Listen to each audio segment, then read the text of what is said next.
Shikues nderuar, ju përshëndesim, rikthyer sërish në TikTok, ku do ndalemi tek zhvillimet më të fundit mes Kosovës dhe Serbisë. Rusia po rikthehet në tryezë dhe Ballkani po shihet sërish si një terren loje gjeopolitike dhe nga kontaktet Moskë-Washington dhe dobësimi i rolit të Europës dhe presionet për normalizimin. Pyetja nuk është më nëse po ndryshon tashmë rendi botëror, por ku pozicionohet Kosova në këtë realitet të ri. Dhe për të diskutuar mbi këto zhvillime ditën e sotme, kam të ftuar ekspertin e marrëdhënieve ndërkombëtare, zotin Lutfi Bilali. Zot Bilali, ju përshëndes. Përshëndetje. Kënaqësi. Zoti Bilali, duke pasur parasysh historinë e kundërshtimit rus ndaj pavarësisë së Kosovës dhe hapjen e repra të kanaleve Moskë-Washington, a rrezikon tashmë Kosova të kthehet sërish në monedhë shkëmbimi mes fuqive të mëdha? Po sot lëvizjet të cilat janë duke ndodhur në arenën ndërkombëtare, mund të them që ndoshta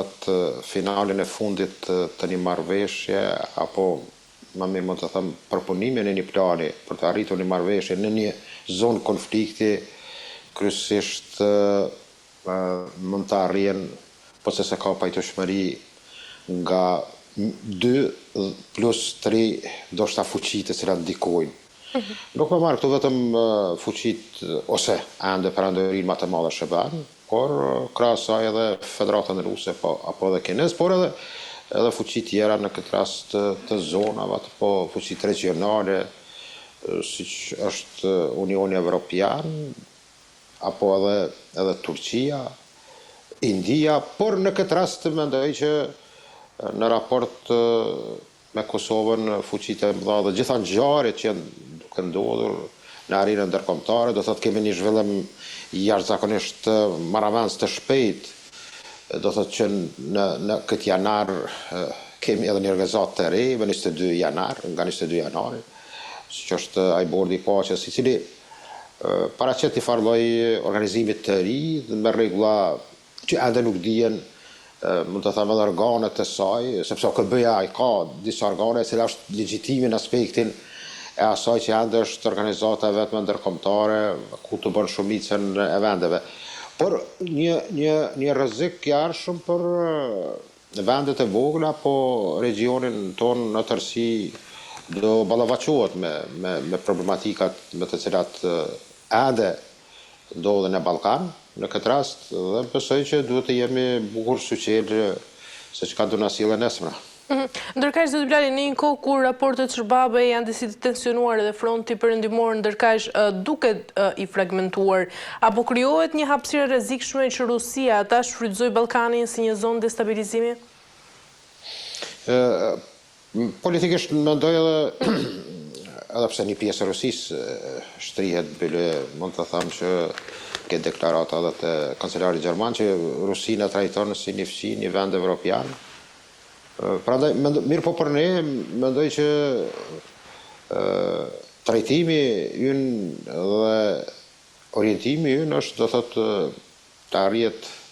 antarësimin e Unionit Evropian, apo Bashkimin Evropian, dhe realisht dhe politikisht çdo vendim që merret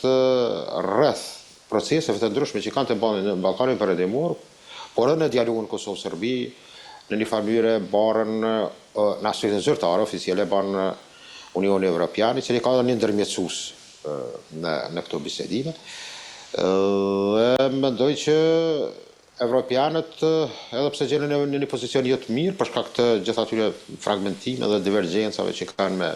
Shtetet e Bashkuara të Amerikës, janë në një pozicion që ndoshta nuk mund të jenë shumë aktiv. Po ashtu mund të them që edhe lufta në Ukrainë është një ndër faktorët të cilët mund të them investime të shumta nga buxheti i shteteve të Unionit Evropian apo Unionit Evropian në përgjithësi, të cilat kanë dërguar për Ukrainën dhe ende janë duke financuar dhe ndihmuar. Me siguri që rajoni mund të ketë një lloj zbrasire dhe hapësirë për të pasur ndikim edhe fuqi tjera. Në këtë rast Rusia, edhe pse ajo ka problemet e veta me luftën në Ukrainë, por edhe në aspektin e shumë dimensional që ka të bëjë me gjeopolitikën e sotshme botërore, me sferat e interesit, atëherë në një farë mënyrë arrin që përmes proksit të saj, që në Ballkan dihet ma Republika e Serbisë dhe entiteti serb në Bosnjë-Hercegovinë, mund të luajë aktivitet, mund të ngrisë gravurën e aktivitetit e vet për ndikim dhe zgjerimin e këtij ndikimi në këtë pjesë të Ballkanit. Mendoj që edhe në aspekte tjera, sidomos që kanë të bëjnë me atë që quhet luftë hibride, qoftë investimet që nga mjetet që mund të përdor qoftë mediale apo mjetet të tjera të cilat i përdor jashtëzakonisht mençur Rusia në Ballkan, apo ndikimin, format e joshjes, por edhe në atë që quhet sot ndikimin përmes aferave korruptive, ndikimin do thotë joshjes së parës, të cilat mund të krijojnë edhe në partitë të ndryshme apo në organizata në institucione shtetërore joshje dhe blerje të njerëzve të cilat mund të kenë një ndikim për të luajtur për interesat ruse në Ballkan. Zot Bilali, nga ana tjetër, a mendoni se po marginalizohet Europa nga vendimarrja për rajonin dhe çfarë do të thotë kjo edhe për Kosovën, pasi Lavrov e pranon hapur se kontaktet me SBA-n për Ballkanin janë të hapura, ndërkaq që Bashkimi Evropian mbetet anash? Sigurisht, Eros të din fare mirë që në Ballkan në zgjedhje të cilat ata preferojnë mund të arrijnë me Amerikanë. Dhe kjo është vërejtur edhe kriza tjera, në vot sidomos në Ukrainë, ajo që mund të arrihet një paqë që një stabilitet, mund të thëmë një ndërprerje apo arritja një pushimi bashkëtarisht me një marrëveshje paqësore, arrihet vetëm mes amerikanëve dhe rusëve. Do thotë ndikimi nuk bën ta mohojmë, evropianët kanë një ndikim, realisht janë disa shtete të fuqishme, të cilat kanë potenciale qoftë ekonomike si Gjermania, apo kapacitete ushtarake në një mënyrë flas për konceptin e armëve strategjik apo bërthamor si që është Franca dhe Britania e Madhe, por mendoj që adut kryesor të çdo problematike në final apo në fund të një procesi janë amerikanët dhe këtë nuatin mirë ose din fare mirë, pasi në një farë mënyrë taktikisht ata dëshirojnë që problemet të krijojnë probleme në një farë mënyrë edhe amerikanëve në gjitha pjesët e globit, qoftë në hemisferën perëndimore atje me rastin e Venezuelës apo me Grenlandën apo në të ardhmen ndoshta edhe me Kanadën. Edhe sidomos tash me intervenimin që një lloj para përgatitje për goditje të Iranit. Dhe mendoj që në këtë drejtim ata dëshirojnë të lodhin amerikanët në farë mënyrë në shpërndarjen e asaj që mund të njihet si grumbullim i të gjithë atyre aspekteve që amerikanët sot dëshirojnë ta kontrollojnë. Jo vetëm në sferën perëndimore, por edhe pjesë tjera. Prandaj në Ballkan rusët din fare mirë që mund të arrihet një dëllë, dhe është ajo citate që e shpreh ju me vend i Lavrovit në një brifing për shtyp me mediat dhe ku shprehet qartas që në Ballkan do kenë në një farë mënyrë një lloj koordinimi me palën amerikane, ai përmend decisivisht Bosnjën e Hercegovinën, po edhe shtete tjera. Dhe kjo në një farë mënyrë nënkupton që do kemi një vijë fatkeqësisht darëse të interesave në Ballkan. Mendoj që në këtë aspekt duhet të potencohet që ndoshta edhe bordi i paqes në një farë mënyrë sa forsia presidentes së Kosovës apo trajtimi i saj, mendoj nga ona e Donald Trumpit, mendoj që ka treguar një lloj simbolike që amerikanët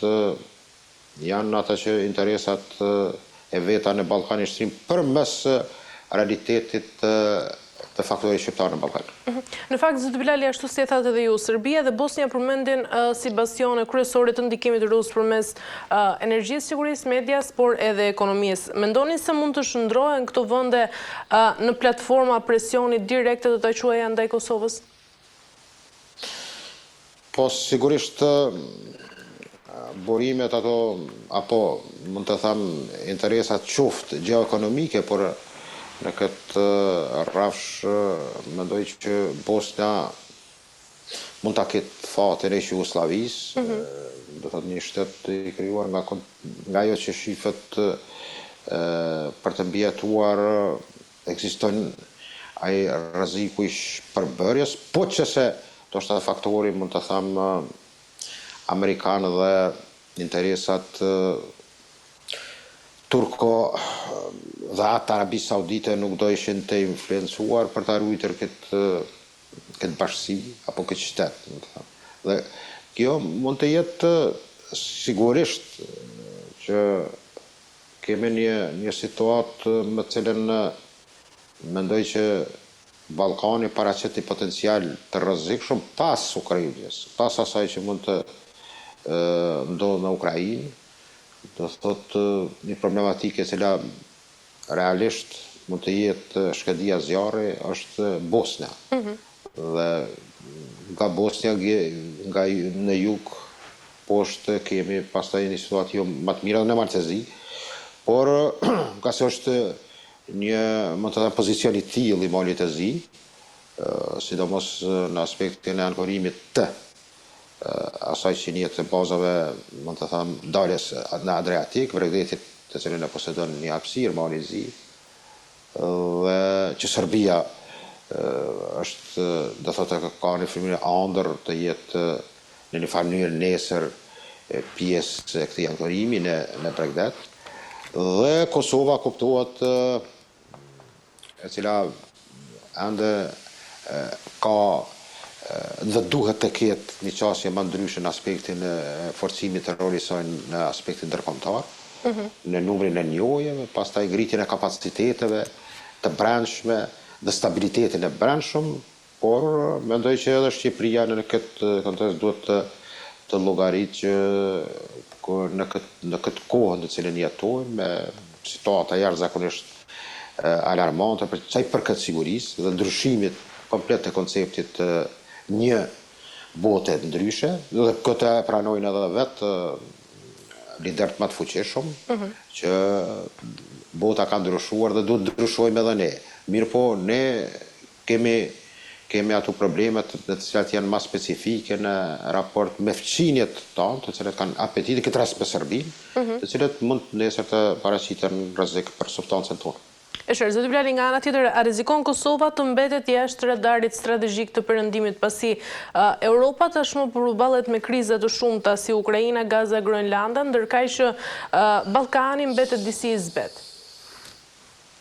Është vështirë të thuhet që a mund të jetë jashtë orbites apo radarëve të interesit evropian, apo edhe perëndimor përgjithësi. Meqense në një qasje të këndvështrimit të polit apo të aleancës veriatlantike,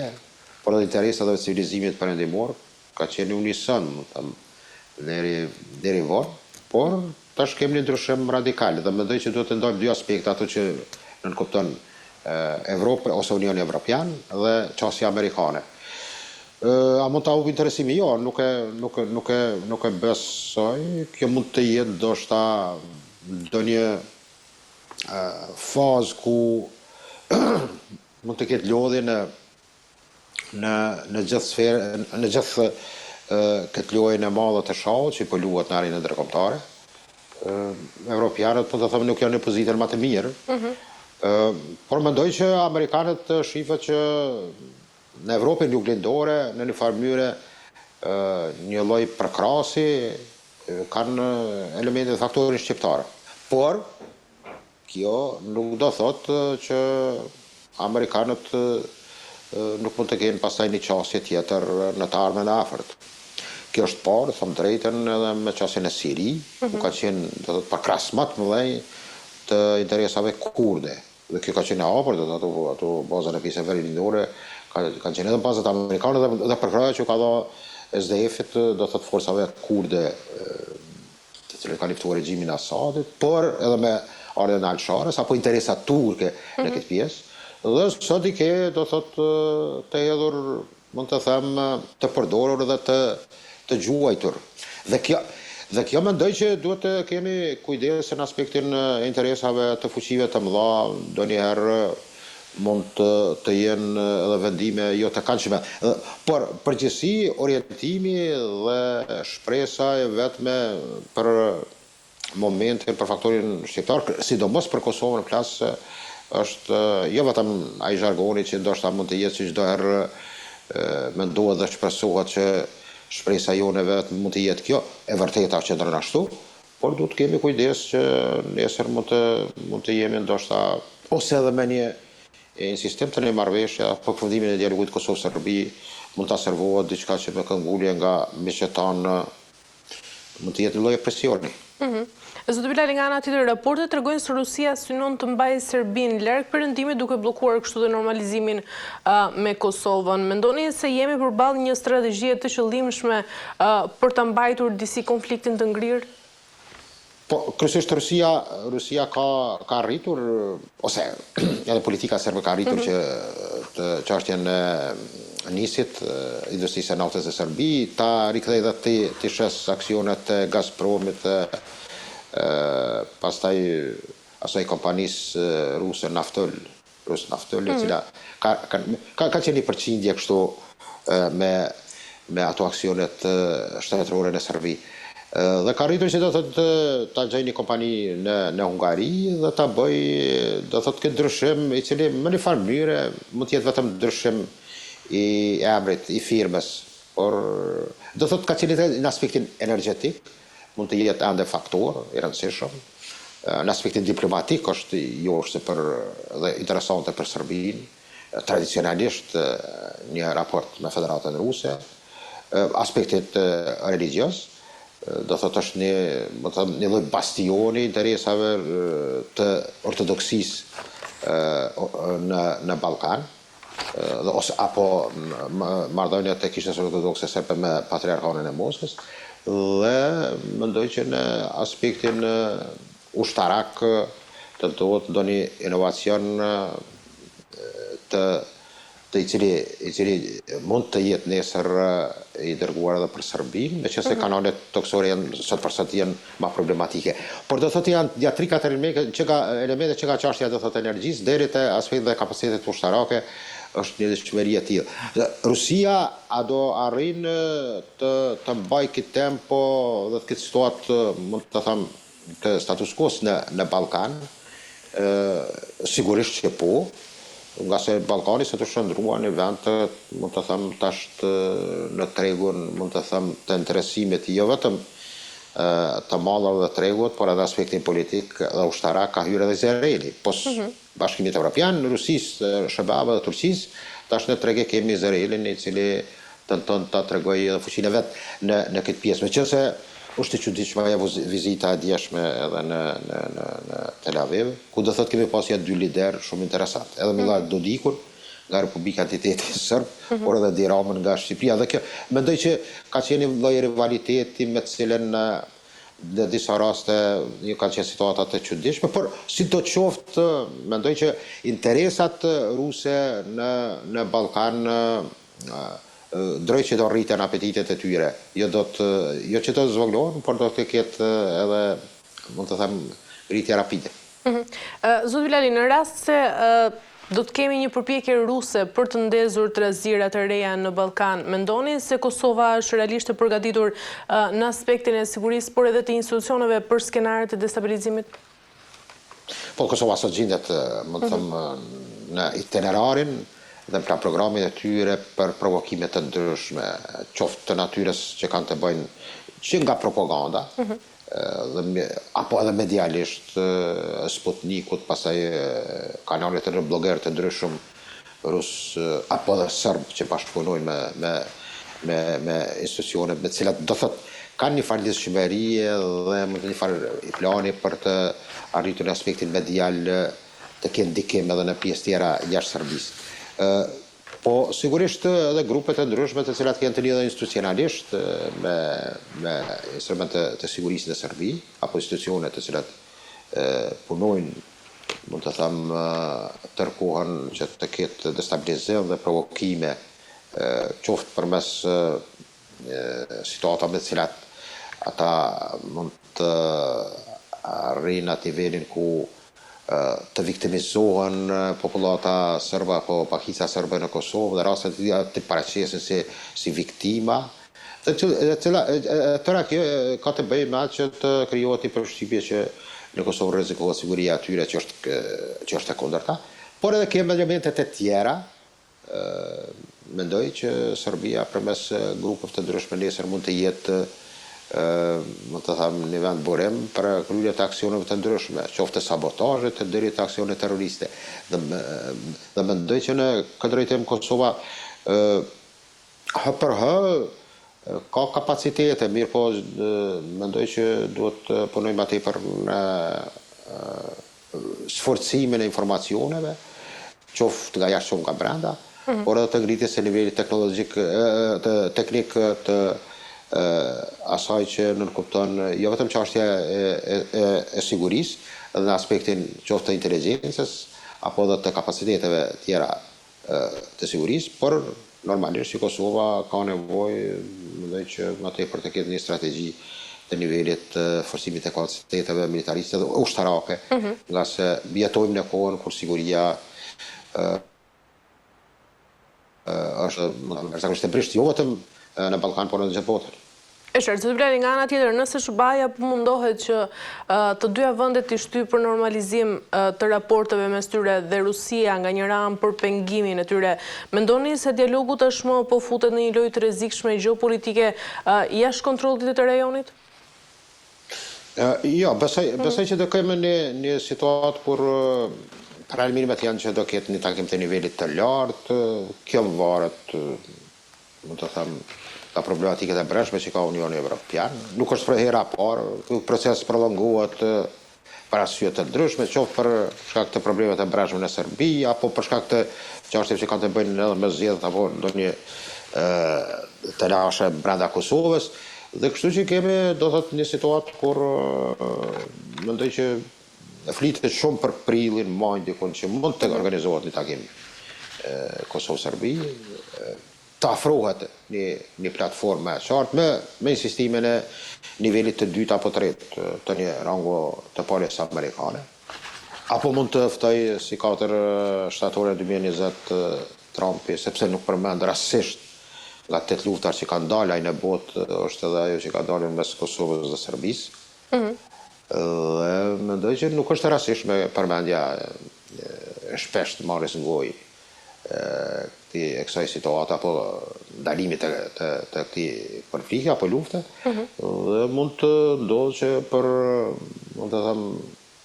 aspekte të ndryshme që mund të jenë jashtëzakonisht interesante për vetë Donald Trumpin, të organizojnë një takim prapë në shtëpinë e bardhë. Do të them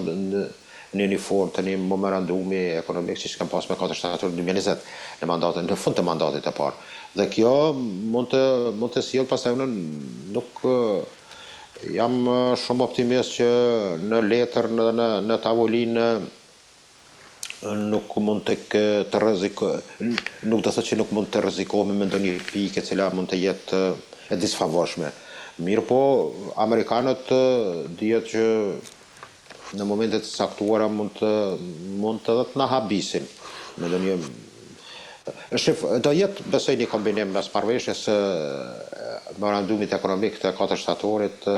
në ende kemi, do thotë nuk dihet çështja e emrit të Ojmanit, a do të ketë emrin Donald Trump. Pastaj procese tjera që kanë të bëjnë dhe pika kuptohet më kryesore që e përmendët edhe në aktin e autorizimit të mbrojtjes së SBA-ve, ku flet decidisht për raportet në Ballkan dhe Kosovë-Serbi, dhe kërkon që marrëveshjet të realizohen të arritura në Bruksel apo në Ohër. Dhe kjo do thotë ka të bëjë kripot me asociacionin. Do thotë do kemi një qëndisje të brendshme, është rrezik që do të atakohemi, por a do kemi njëjën në fund për normalizim të marrëdhënieve Kosovë-Serbi, do mbetet të shihet, ka shpresa që amerikanët do të insistojnë në këtë pikë. Do insistojnë dhe besoj që mirë, po kjo varet krejt nga ndryshimi i lojës së gjeopolitike në botë dhe rritja e konflikte apo rrezikimi për konflikte të reja me të cilat mund të lehet anash Kosova apo Ballkani dhe pastaj amerikanët të jetë angazhuar, por edhe evropianët të jenë të ngarkuar që këtë proces ta prolongojnë edhe për vitet të ardhshme. E qartë, zoti Blali, mirë, për ta mbyllur, ndërkohë që flasim, a shihni ende një standard të dyfisht nga ana e Bashkimit Evropian sa i përket të gjithë normalizimit të marrëdhënieve mes Kosovës dhe Serbisë? Po,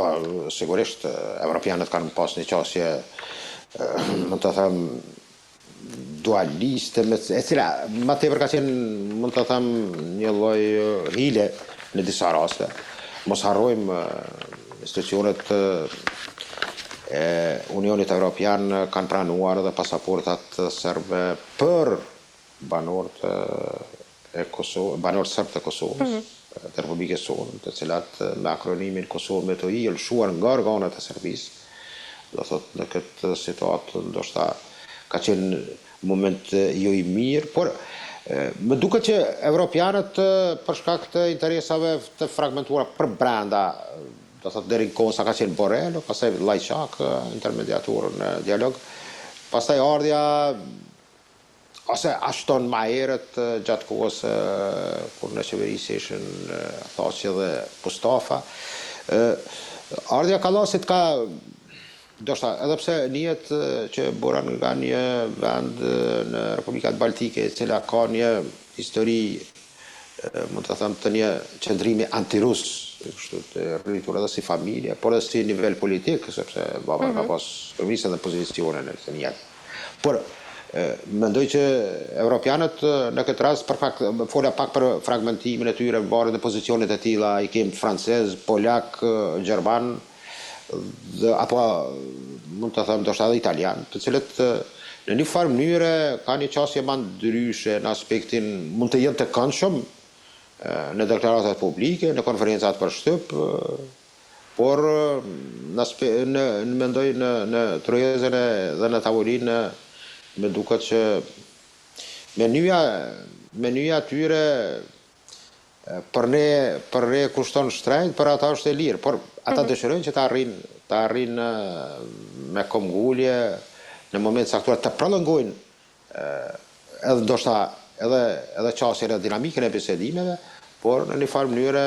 më duket që ndoshta ndonjëherë ndaj Kosovës kanë hyrë në hak, dihet liberalizimi vizave një kohë jashtëzakonisht vendim që kanë dashur tani në geto të izoluar,